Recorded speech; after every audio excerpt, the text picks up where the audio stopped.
36-da əlverişli şəraitdə 2 saat ərzində əmələ gələn bakteriyaların sayı ilə bölünməyə məruz qalan bakteriyaların saylarının cəmi 889 olmuşdur.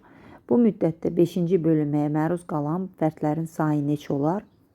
Əlverişli şərait deyir, burada 2 saat müddəti verir. O zaman 2 saatdırsa, çevirək dəqiqəyə 120 dəqiqədir. Və 20 dəqiqədən bir bölünürsə, 20-yə böləndə bu eləyir 6. Yəni 6 nəsil əmələ gəlib burada. NT bərabərdir N0 vurulsun 2 üstü N düsturuna əsasən hesablasaq. NT burada eləyəcək 2 üstü 6, 64. 64 N0 70 olur.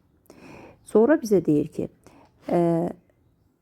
əmələ gələn bakteriyaların sayı ilə, yəni əmələ gələn bakteriya 64 N0'dır. Bölünməyə məruz qalan bakteriyaların sayının cəmi.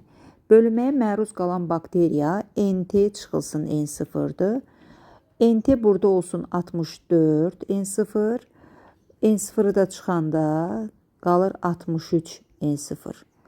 64 N0 üstə gələk 63 N0 bərabərdir. Bunların cəmi bizə verəcəkdir 127 N0'ı. 127 N0 da bərabərdir 889'a. Buradan N0'ı tapaq.